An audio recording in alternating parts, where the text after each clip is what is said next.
Fascism, what it is and how to fight it. Antifascism and Marxism-Leninism.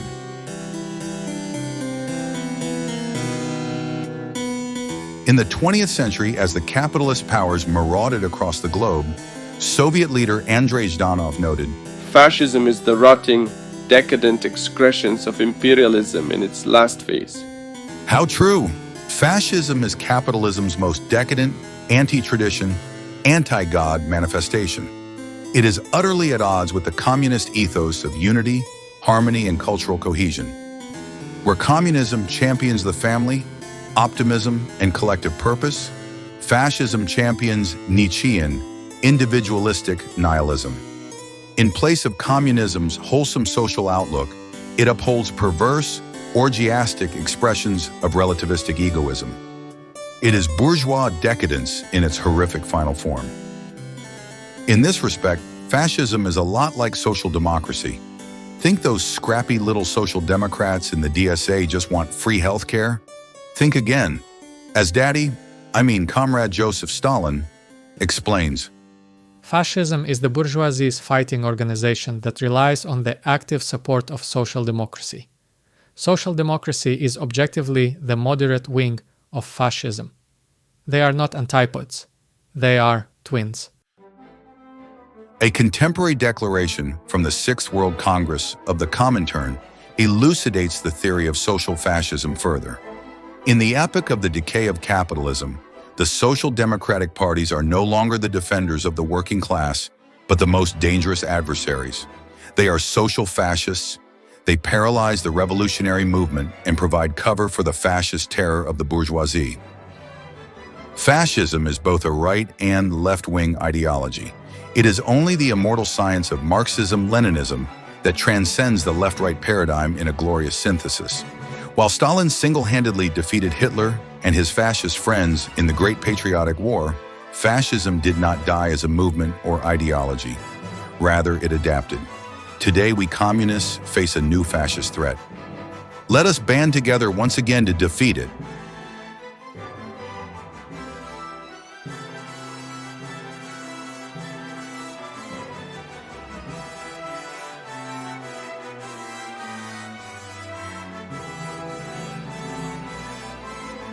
Who are the fascists?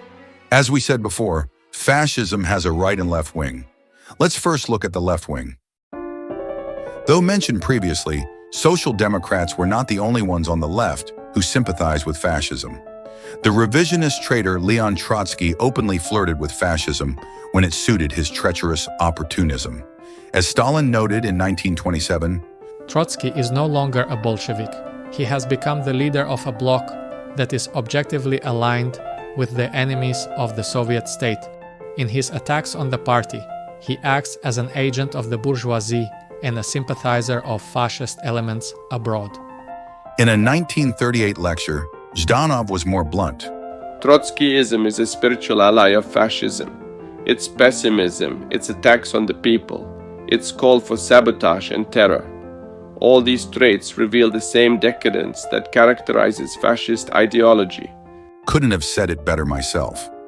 In addition to these two types of social fascist ideologies, social democracy and Trotskyite thought, we have their soy cousin, liberalism. Reformist liberals are indeed fascists too. In fact, pretty much any so-called left-wing ideology that disagrees with Marxism-Leninism is fascism. So let's just leave it at that. Look out for these bozos. Moving on, we have the right wing of fascism. You know, Mussolini, Hitler, yada yada. You get it. Those guys, they're bad too. Little has to be said of them because the more important thing is combating the people who aid and abet their terror. How to fight fascism. So now that we've done a thorough analysis of who our fascist enemies are, let's talk about how we can crush these pests. There are two ways to fight fascism. The first we have already touched upon, the social fascist strategy.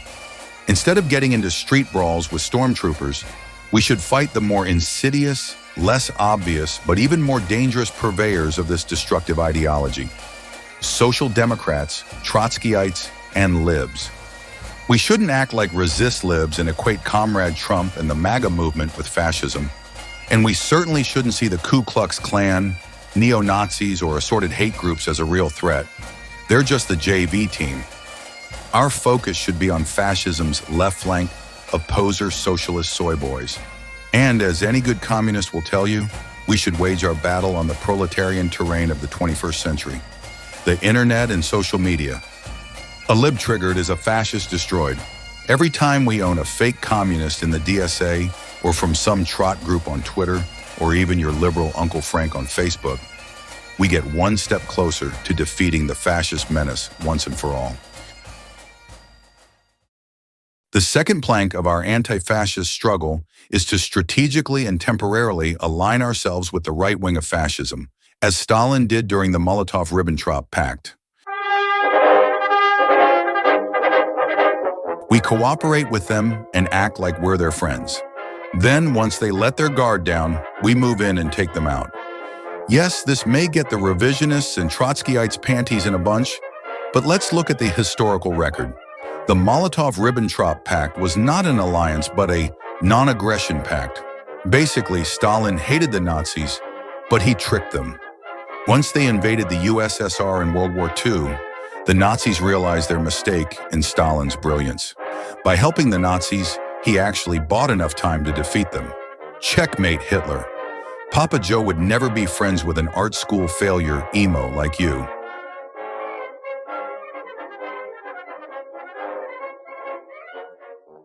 But what about once we Marxist-Leninists are in power? Does the fascist threat disappear? Absolutely not. To combat fascism, a workers' state must enact three things. 1. The removal of bourgeois so-called rights to allow for the repression of counter-revolution. 2. The installation of a strong leader who commands our great admiration. 3. A fervent national patriotism. These three pillars are not optional. They are the shield that protects the revolution once power is won. Fascism doesn't vanish under a workers' state. It adapts, waits, and searches for openings. Only through unity, loyalty to the leader, and a shared national mission can the people prevent globalist, decadent forces from regrouping. Without this vigilance, the bourgeoisie will always attempt a return, inviting foreign interests to smother the revolution before it matures. If we are to follow in the footsteps of giants like Comrade Stalin and defeat the fascist threat, we must dominate the online space as the key ground of anti-fascist struggle. Every time you see one of these scoundrels we talked about, hit them with a dank meme. Bash the fash like Johnny Cash. It is high time that all today's true Marxists, that is, monarcho-communists, Marxist-Leninists, anti-revisionists, and yes, even our Maoist friends, unite in a popular front against fascism. We have nothing to lose but their cringe.